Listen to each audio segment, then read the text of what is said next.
Students, आज की जो हमारी क्लास है वो है डाइजेस्टिव सिस्टम, जो कि 10th क्लास और 11th क्लास के लिए। अब मैंने आपको इसकी थ्योरी जो है वो आज समझाना है।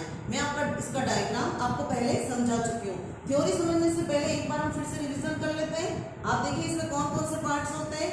मुख गुहा, यहाँ से आगे बढ़ते हैं ग्रास नली, यहाँ से आगे बढ़ते हैं ये आमाशय जिसे हम स्टमक कहते हैं। स्टमक के बाद में यहाँ पे अग्नाशय, ये यहाँ पे होता है हमारा पित्ताशय है जिसे हम कहते हैं गॉल ब्लेडर, यकृत जिसे हम कहते हैं लीवर, अग्नाशय जिसे हम कहते हैं पैंक्रियास, ये यहाँ डियोडिनम जिसे हम कहते हैं ग्रहिणी, छोटी आंत का आगे वाला भाग, ये हमारी बड़ी आंत, और उसके बाद अंदर ये होती है छोटी आंत, और यहाँ पे होता है एनस, मलाशय, और मलाशय के बाद एनस। अब चूंकि ये इतने पार्ट्स हैं, इन इतने पार्ट्स में किस तरह से भोजन के पाचन की क्रिया होती है, मैं आपको थोड़ा सा एक हिंट देना चाहूंगी कि आप इतना ध्यान रखें कि हम भोजन के रूप में मुख्य रूप से जो कंपोनेंट्स लेते हैं वो है कार्बोहाइड्रेट, प्रोटीन और वसा। अब इसका कहाँ पाचन होता है इसमें थोड़ा सा देख लें, उसके बाद मैं आपको इसकी थ्योरी बताऊंगी। तो आप देखिए ये जो हमारी मुख गुहा है इसमें होता है कार्बोहाइड्रेट का पाचन। ये ध्यान रखें, ऑब्जेक्टिव के लिए भी इंपॉर्टेंट है। मुख गुहा में कार्बोहाइड्रेट का पाचन होता है, आमाशय में प्रोटीन का पाचन होता है, और जो हमारी छोटी आंत होती है ना, डियोडिनम जो होता है उसका हिस्सा ये वाला, यहाँ पर वसा का पाचन होता है। अब किस तरह से पाचन की प्रोसेस होती है वो देखेंगे। और बचे हुए भोजन का अवशोषण इस छोटी आंत में होता है, और अपचित भोजन जो होता है इस बड़ी आंत से होते हुए इस मल द्वार में इकट्ठा रहता है, और गुदा के द्वारा उसको बाहर कर दिया जाता है। अब इतनी जो प्रोसेस है वो किस तरह से होती है 10th क्लास में आप शॉर्ट में बता सकते हैं, लेकिन 11th क्लास के लिए हम जो है बच्चे इसका कॉन्सेप्ट ब्रॉड पढ़े तो ज्यादा अच्छा है, डिटेल में समझे तो ज्यादा बेटर रहेगा। तो हम देखते हैं सबसे पहले यहाँ पर कार्बोहाइड्रेट का पाचन। अब कार्बोहाइड्रेट के पाचन की बात जब हम करते हैं तो आप देखिए कि हम जो भोजन लेते हैं, कार्बोहाइड्रेट मीन्स आपको बता दूं, हम खाते हैं मक्का अनाज के रूप में, गेहूं, ज्वार, है ना, हम जो भी लेते हैं उन सब में, चावल, उन सब में हमको कार्बोहाइड्रेट रूप में मिलता है। अब वो कार्बोहाइड्रेट हमको जटिल रूप में मिलता है। सपोज कीजिए कि मैंने कल आपको बताया था, हमने मक्का खाया, हमने साबूदाना खाया, हमको कार्बोहाइड्रेट किस रूप में मिला, स्टार्च के रूप में मिला। अब हमारी जो बॉडी है वो कार्बोहाइड्रेट को डायरेक्ट स्टार्च के रूप में एब्जॉर्ब नहीं कर सकती, उनको सरल पदार्थों में कन्वर्ट करना बहुत जरूरी है। तो कार्बोहाइड्रेट जो होता है वो किस रूप में हमारी बॉडी एब्जॉर्ब करती है, ध्यान दीजिएगा, ग्लूकोज, फ्रुक्टोज और सरल शर्करा, इसको कहते हैं सरल शर्करा, ग्लूकोज के रूप में या फ्रुक्टोज के रूप में, C6H12O6 ग्लूकोज का फार्मूला होता है। उस ग्लूकोज के रूप में आप देखिएगा कि ग्लूकोज के रूप में जो है हमारी बॉडी कार्बोहाइड्रेट को अवशोषित करेगी। उसके बाद में आप ध्यान दीजिए प्रोटीन हम लेते हैं दाल के रूप में, पनीर के रूप में, दूध के रूप में, दही के रूप में।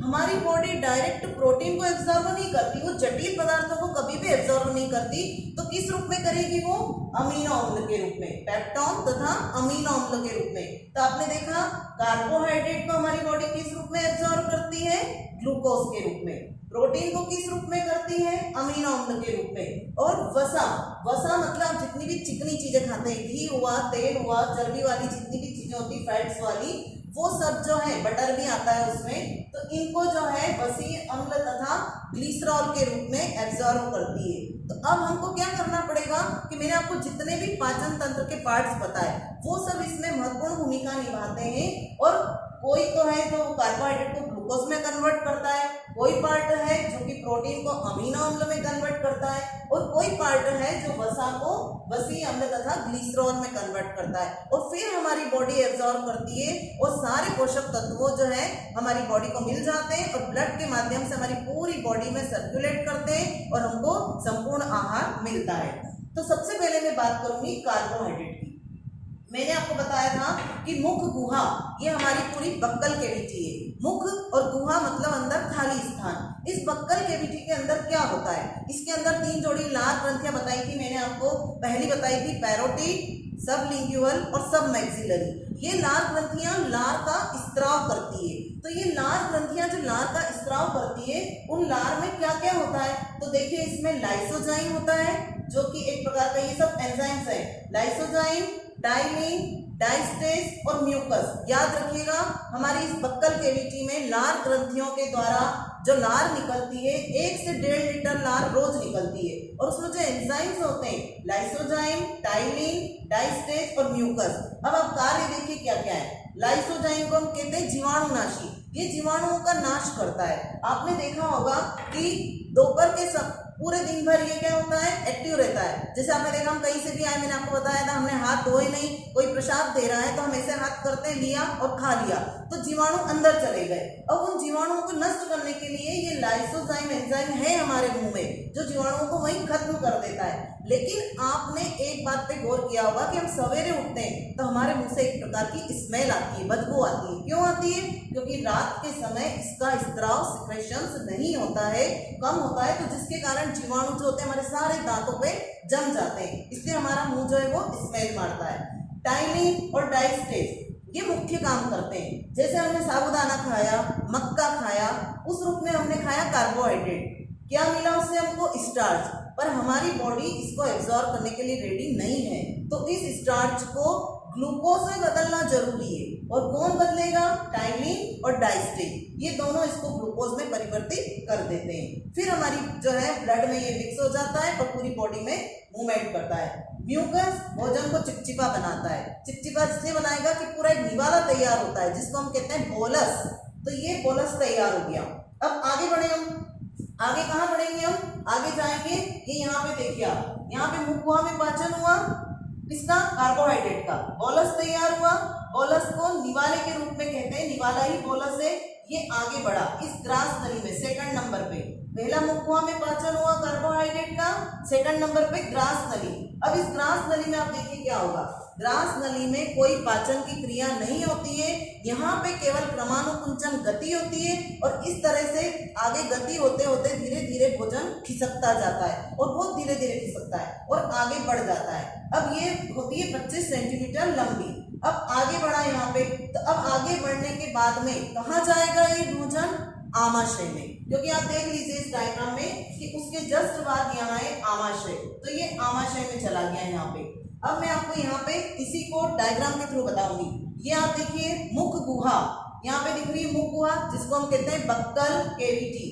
इस मुख गुहा में यहाँ पे स्टार्च का किसमें कन्वर्सेशन हुआ? ग्लूकोज में। काय में कन्वर्ट हो गया स्टार्च? ग्लूकोज में हुआ। मतलब जटिल कार्बोहाइड्रेट सरल कार्बोहाइड्रेट में बदला। इसके अलावा यहाँ पे जीवाणुओं का भी नाश हो गया, और फिर पूरी एक लुप्ती बन गई भोजन की, जिसको हमने कहा बोलस। ये बोलस आगे बढ़ेगा, खिसकेगा, क्रमानुकुंचन गति होगी, और ग्रास नली से होता हुआ आगे बढ़ जाएगा। अब यहाँ पे खत्म हो गया कार्बोहाइड्रेट का पाचन। अब चूंकि मैंने आपको बताया कार्बोहाइड्रेट, प्रोटीन, वसा, ये सब हम पूरे रूटीन में दिन भर में लेते हैं, लेकिन इसके अलावा जल, खनिज लवण, विटामिन ये भी लेते हैं। लेकिन ये जल, खनिज लवण और विटामिन जो होते हैं, ये तीनों हमको इनको पचाने की आवश्यकता नहीं होती है, क्योंकि ये इतने सूक्ष्म होते हैं कि ये तो डायरेक्ट ही वास्तविक स्थिति में ही अवशोषित हो जाते हैं। तो जल, खनिज लवण, विटामिन, इनको ऐसा का ऐसा ही अवशोषित किया जाता है। अब पहला पार्ट आपको समझ में आया होगा, कार्बोहाइड्रेट का पाचन। स्टार्च को हमने किसमें कन्वर्ट किया? ग्लूकोज में। जटिल को सरल में। ठीक है, अब हम बात करेंगे प्रोटीन का पाचन। प्रोटीन का पाचन, प्रोटीन मैंने आपको बताया सबसे पहले दाल, दूध, दही, पनीर, अंडा, ये सब प्रोटीन के स्रोत हैं। लेकिन प्रोटीन को पचाना इतना आसान नहीं होता। आपने देखा होगा कि जिस तरह से छोटा बच्चा होता है वो दूध पीता है, तो दूध पीने के बाद में थोड़ी देर बाद यदि उसको डाइजेस्ट नहीं होता तो वो उल्टी कर देता है, और जब वो उल्टी करता है तो वो दही बन के निकलता है। तो कहते हैं कि जो दूध में प्रोटीन होता है, केसिन नामक प्रोटीन होता है, वो पेरा केसिन में बदल जाता है और फिर वो वॉमिटिंग के थ्रू निकल जाता है। तो किसी किसी को दूध डाइजेस्ट नहीं होता, क्योंकि प्रोटीन इतना आसान नहीं है। अंडा भी डाइजेस्ट नहीं होता है, तो प्रोटीन को पचाने में टाइम लगता है थोड़ा सा। और प्रोटीन जो है छोटे, इसीलिए कहा जाता है कि दूध से ज्यादा दही, छाछ इनका उपयोग करें। और जो बुजुर्ग लोग होते हैं उनको हम जनरली दही, छाछ देते हैं, दूध इतनी जल्दी पचता नहीं है। तो आप यहाँ देखें, प्रोटीन का पाचन किस रूप में ग्रहण करते हैं हमारी बॉडी इसको? एमिनो अम्ल के रूप में या पेप्टॉन्स के रूप में। अब आप ध्यान दीजिएगा, आमाशय। आमाशय में भोजन यहाँ 4 घंटे तक रहता है। 4 घंटे तक रहकर यहाँ पर कौन सी प्रोसेस होती है? देखिए आप, आमाशय के 3 भाग होते हैं। कितने भाग होते हैं? 3 भाग कौन कौन से? पहला कार्डियक, फंडिक, पाइलोरिक। अब कार्डियक, फंडिक और पाइलोरिक, इन तीनों पार्ट में क्या क्या होता है? कार्डियक सबसे ऊपरी भाग है। अब ये आपको चित्र में बताना चाहूंगी मैं, आप डायग्राम में देखिए, ये 3 पार्ट हैं इसके। अब आप ये देखिए, ये पहला पार्ट कार्डियक, दूसरा पार्ट फंडिक, तीसरा पार्ट पाइलोरिक। ये 3 पार्ट है, फर्स्ट, सेकंड एंड थर्ड। अब इन तीनों पार्ट में क्या होता है? यहां से खिसक के आया बोलस, निवाला है ना, मुंह से, ग्रास नली से होता हुआ यहाँ पे आया कार्डियक में। और कार्डियक जो होता है उसका आपको मालूम होना चाहिए, सबसे ऊपरी भाग है, HCl का निर्माण करता है, जीवाणुनाशी है और भोजन को तोड़ता है। आप देखिए, आप कहेंगे कि जीवाणु तो यहीं पे नाश हो गए थे, कुछ जीवाणु फिर भी बच जाते हैं, ऐसे होते हैं मजबूत जो बच जाते हैं, तो कोई बात नहीं, यहाँ आते हैं तो HCl अम्ल है तो वो जीवाणुओं को नष्ट कर देता है, भोजन को छोटे छोटे टुकड़ों में तोड़ता है और HCl होता है। अब आप बात करेंगे, आप कहेंगे कि हमारे पेट में अम्ल होता है तो हमारा पेट खुद जल जाना चाहिए। अब एसिड क्या करता है? किसी भी चीज को बर्न करने का, बर्निंग का काम करता है। तो ये HCl क्या करता है कि ये अम्ल है, लेकिन यहाँ पे क्या है, इसकी जो लेयर बनी हुई होती है वो लेयर होती है म्यूकोसा की। म्यूकोसा होता है क्षार, तो ये लेयर आसपास की म्यूकोसा की है जो कि क्षार होता है। तो आपने पढ़ा होगा केमिस्ट्री में कि अम्ल और क्षार दोनों मिलके उदासीन होते हैं, जो है न्यूट्रल हो जाते हैं, तो कोई इसका फर्क यहाँ पर नहीं पड़ता। दूसरी बात HCl।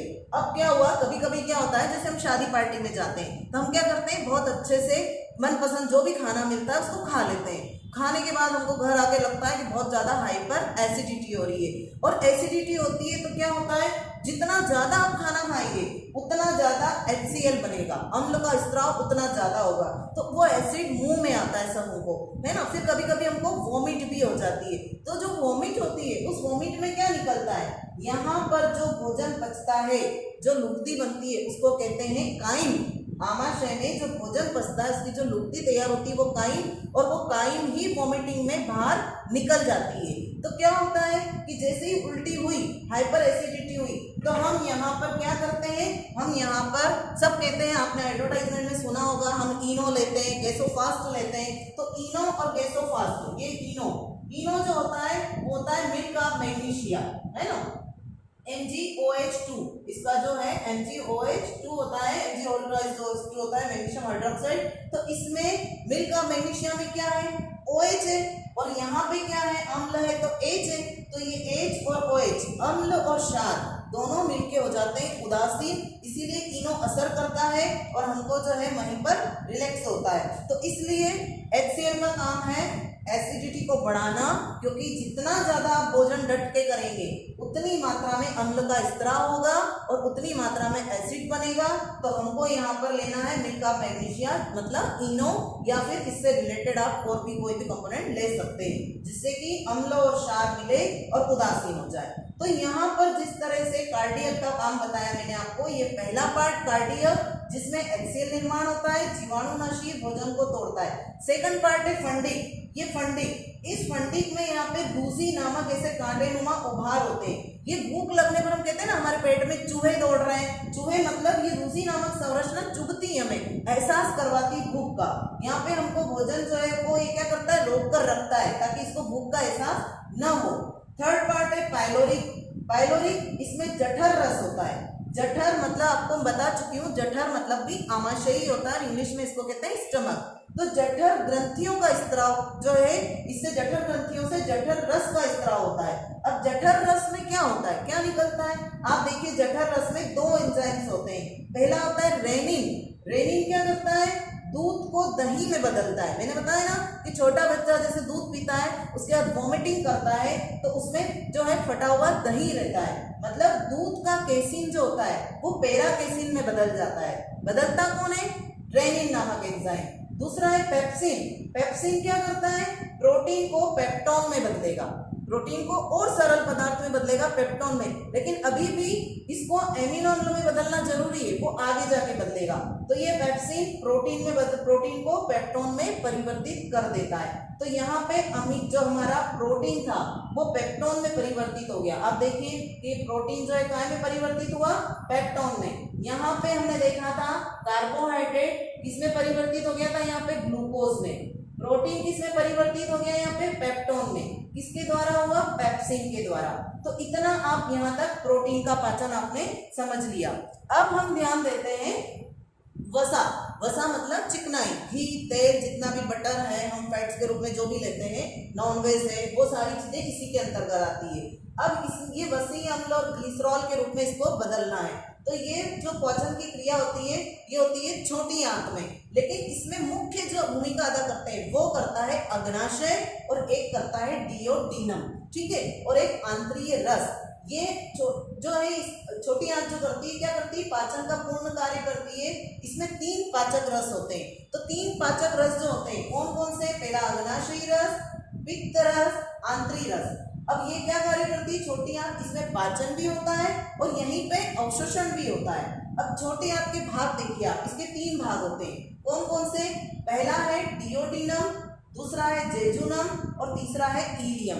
ये 3 पार्ट है, डियोडिनम, जेजुनम और इलियम। यहाँ बताना चाहूंगी मैं आपको, इसमें देखिए आप, ये यहाँ पे ग्रास नली, ये आमाशय और यहाँ से ये यहाँ पे 1, 2 और ये 3 पार्ट है छोटी आंत के, डियोडिनम, जेजुनम और इलियम, ये 3 पार्ट है।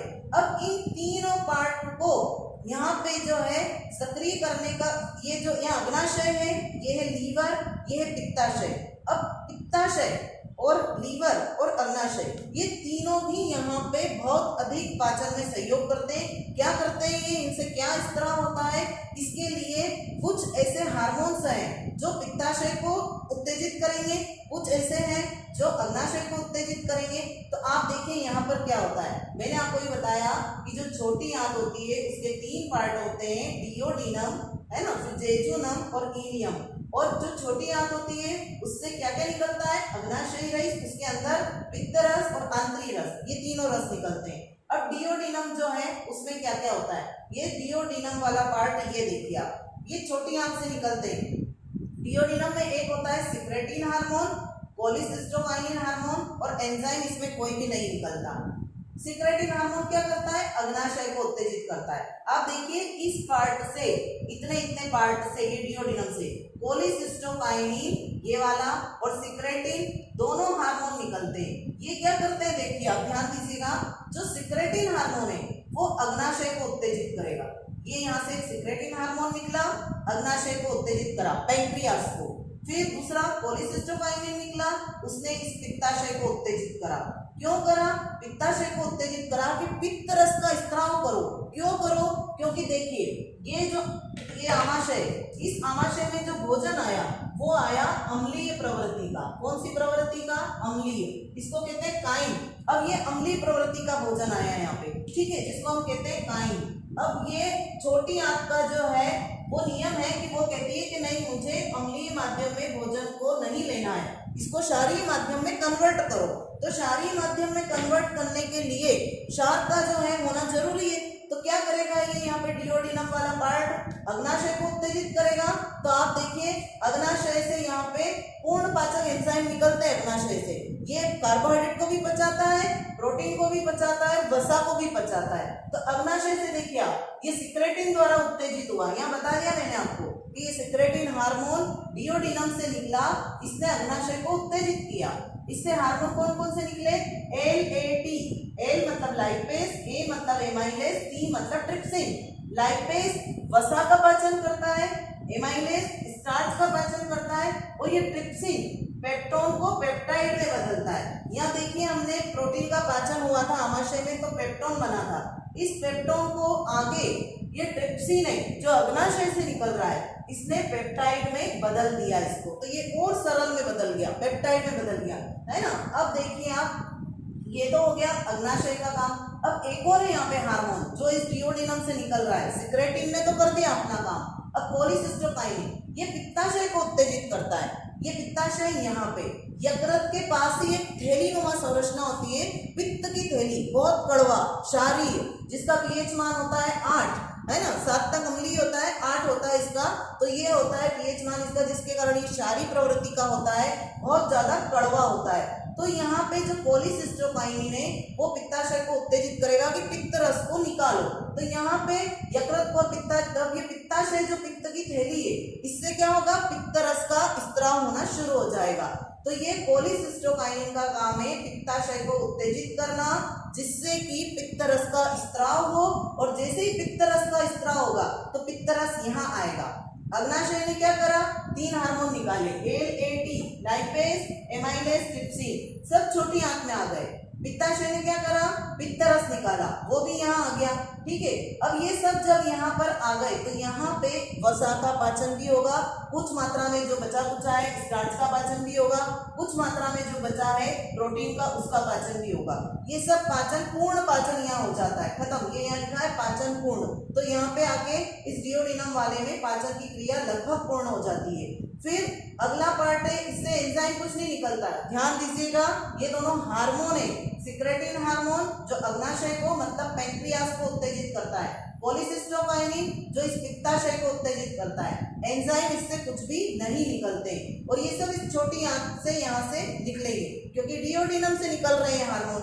अब क्या हो रहा है, जेजुनम, ये जेजुनम, इसमें कोई भी पाचन की क्रिया नहीं होती है। और लास्ट वाला पार्ट है इलियम, इस इलियम में पाचन भी होता है और अवशोषण भी होता है, पाचन का कार्य भी करती है और अवशोषण का कार्य भी करती है, क्योंकि इसमें क्या पाया जाता है, इसमें आप देखिए, इसमें विलाई होते हैं, विलाई भी होते हैं। विलाई का काम क्या है, ऐसे उंगली नुमा प्रवर्ध होना, ये विलाई कहलाते हैं। यहाँ पे देखिएगा आप, यहाँ पे ऐसा विलाई पाया जाता है, ये ऐसे इस तरीके से। अब कोई चीज देखिए आप ऐसी सीधी होगी तो उसका जो है लंबाई कम होगी, लेकिन यदि हम इस तरह से स्प्रिंग नुमा बनाएंगे तो अवशोषण सतह बढ़ेगी। तो अवशोषण सतह बढ़ाने के लिए इस तरह के विलाई छोटी आंत में पाए जाते हैं। तो पूछा भी जाता है क्वेश्चन में कि छोटी आंत में विलाई पाए जाते हैं लेकिन बड़ी आंत में नहीं, इसलिए क्योंकि छोटी आंत में अवशोषण का कार्य होता है बचे हुए भोजन का, तो इसलिए अवशोषण सतह को बढ़ाने के लिए यहाँ पर विलाई होते हैं। तो आप देखिए कि ये यहाँ पे छोटी आंत जो थी इसमें पाचन पूर्ण हुआ, अग्नाशयी रस निकला, अग्नाशय के द्वारा, पित्ताशय के द्वारा पित्त रस निकले, छोटी आंत के द्वारा आंतरिक रस निकला। डिओडिनम को आपको बता दिया मैंने कि ये डिओडिनम वाला पार्ट है, इससे सिक्रेटिन हार्मोन और कोलिसिस्टोकाइनिन हार्मोन निकले। सिक्रेटिन हार्मोन ने अग्नाशय को उत्तेजित किया, कोलिसिस्टोकाइनिन ने पित्ताशय को उत्तेजित किया। अब यहाँ पे हम देखेंगे, यहाँ पे बता दिया मैंने कि अग्नाशय से 3 पूर्ण पाचक एंजाइम निकले जो सिक्रेटिन द्वारा उत्तेजित हुआ, अग्नाशय, लाइपेज, एमाइलेज और ट्रिप्सिन। अब यकृत, जो यकृत है सबसे हमारे शरीर की सबसे बड़ी ग्रंथि और पाचन में महत्वपूर्ण भूमिका निभाता है। इस यकृत को देखिए आप, यहाँ पे पित्ताशय की थैली भी होती है पास में ही, ये यहाँ दिखाई दे रही है आपको, देखिए ये यकृत है, ये पित्ताशय है, ये आमाशय है और यहाँ पे ये अग्नाशय मतलब पैंक्रियास है। तो ये पित्ताशय से क्या क्या होता है, ये पित्त रस का स्त्राव करता है, ये भोजन को क्षारीय बनाता है, ये पीएच मान इसका 8 होता है, ये कड़वा है ना, और वसा का पाचन भी करता है। दिखाया ना ये वसा का पाचन, मतलब पित्त रस जो होता है उससे वसा का पाचन होता है। कोलिसिस्टोकाइनिन निकलता है, इसे पित्त रस हेतु उत्तेजित करता है। कोलिसिस्टोकाइनिन आपको पता है कि ये यहाँ से इसको पित्ताशय को पित्त रस हेतु उत्तेजित करता है। एंजाइम न होकर भी पाचन का कार्य करता है। क्वेश्चन आता है कि पित्त रस जो है या पित्ताशय जो है उसके द्वारा निकलने वाला पित्त रस जो है उसकी पाचन में भूमिका बताइए। तो ये एंजाइम नहीं है, फिर भी ये पाचन में महत्वपूर्ण भूमिका निभाता है। तो इस तरह से यहाँ आकर वसा का पाचन भी हो जाता है। तो आप यहाँ पे देखिए कि यहाँ पे ये जो भोजन आया, ये आया काइन के रूप में, मतलब अम्लीय प्रवृत्ति का था।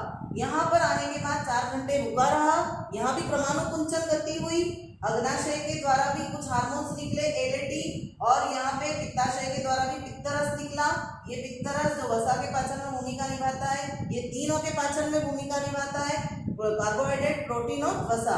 उसके बाद में ये सारे पाचक रस यहाँ मिल जाते हैं और यहाँ पे जो छोटी आंत का आगे वाला भाग है जिससे हम यहाँ पे डिओडिनम भी कहते हैं, यहाँ पे पाचन की क्रिया लगभग पूर्ण हो जाती है। अब आगे जब बढ़ते हैं तो यहाँ पे ये इरेप्सिन है, ये वाला विलाई वाला जो पोर्शन जिसमें होता है इलियम वाले में, इसमें यहाँ पे विलाई पाए जाते हैं। विलाई का काम होता है अवशोषण करना, उंगली नुमा प्रवण।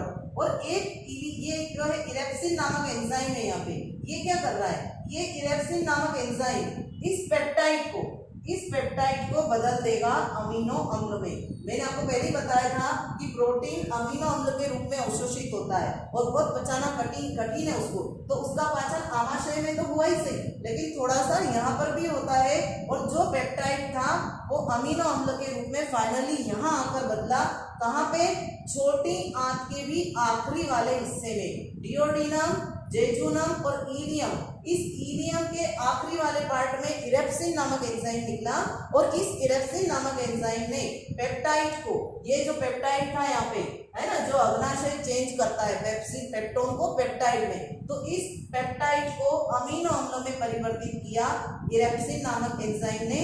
उसके बाद में ये जो विलाई है छोटी आंत में, ये छोटी आंत है हमारी, आपको दिख रही है, इस छोटी आंत में विलाई पाए जाते हैं, ये सब उसको एब्जॉर्ब कर लेते हैं और बचे हुए भोजन को एब्जॉर्ब करके हमारे ब्लड में पहुंचा देते हैं और ब्लड की कणिकाओं के द्वारा इनको अवशोषित कर लिया जाता है और पूरी बॉडी में इनको परिवहन के माध्यम से, परिवहन तंत्र के माध्यम से पहुंचा दिया जाता है। और जो बड़ी आंत है, अब बड़ी आंत का क्या कार्य है, ये बड़ी आंत क्या करती है, जल के अवशोषण का कार्य करती है। आपने देखा होगा कि जब कभी हमको डिहाइड्रेशन हो जाता है, डायरिया हो जाता है, तो डायरिया होता है तो उसमें क्या होता है, डायरिया में हमको बहुत ज्यादा लूज मोशंस होते हैं, दस्त लग जाते हैं, तो उसमें पानी जैसे दस्त लगते हैं। तो पानी जैसे दस्त लगने के कारण क्या होता है, ये जल का अवशोषण करना बंद कर देता है ना, तो पूरा जल जो है वो बाहर निकलने लग जाता है।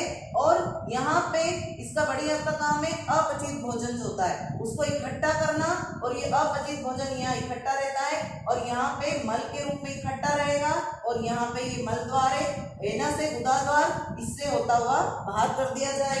और यहाँ पे जो है ये होती है सीकम और ये यहाँ पे अपेंडिक्स जो कि हमारे अवशेषी अंग है। तो आपने इसको देखा पूरी तरह से कि ये हमारा कार्बोहाइड्रेट का पाचन, ये प्रोटीन का पाचन, ये वसा का पाचन, इसमें कौन जो है किस तरह से भूमिका जो है अपना रोल जो है निभाता है। और यहाँ पे आप ध्यान रखें कि प्रोटीन के पाचन में आमाशय में पेप्टोन में बदला, अग्नाशय में पेप्टाइड में बदला और छोटी आंत में ये अमीनो अम्ल में बदलता है, तभी हमारी बॉडी इसको एब्जॉर्ब करती है। जबकि कार्बोहाइड्रेट में आपने देखा कि मुख गुहा में ग्लूकोज में बदल गया है, स्टार्च ग्लूकोज में बदल गया, और बदला किसने इसको, टायरिन और डायस्टेज ने। और यहाँ पे भी आपने देख लिया कि ये यहाँ पे प्रोटीन पेप्टोन में बदल गया, लेकिन यहाँ पे आप देखिए कि पेप्टोन में नहीं, अमीनो अम्ल में बदलने के लिए तीनों ने अपना जो है रोल अदा किया, आमाशय ने भी, अग्नाशय ने भी और छोटी आंत ने भी। अब चूंकि पहला पार्ट था उसमें मैंने आपको पूरा इसका डायग्राम समझाया था, उसके पार्ट्स बताए थे, ये इसकी मैकेनिज्म है। 10th क्लास में आप इतना डिटेल ना भी बताएं तो भी चलेगा, लेकिन 12th क्लास 11th क्लास में आपको थोड़ा बताना पड़ेगा। फिजियोलॉजी का चैप्टर है। अगर आपको मेरी वीडियो समझ में आई हो तो आप इसको जरूर लाइक करें, शेयर करें और मेरे चैनल को सब्सक्राइब करें। अब आप इसका एक स्क्रीनशॉट ले सकते हैं, हो सकता है स्क्रीनशॉट में थोड़ा सा होशपोश आएगा, राइटिंग का इशू है थोड़ा मेरा। दूसरा ये है कि बहुत सारा मैटर था, इसको मैं ज़्यादा पार्ट 3rd में डिवाइड नहीं कर सकती थी, इसलिए मैंने इसी में समझाने का प्रयास किया है। तो आप इसको जूम करके देख सकते हैं, आप स्क्रीनशॉट ले लीजिए इसका।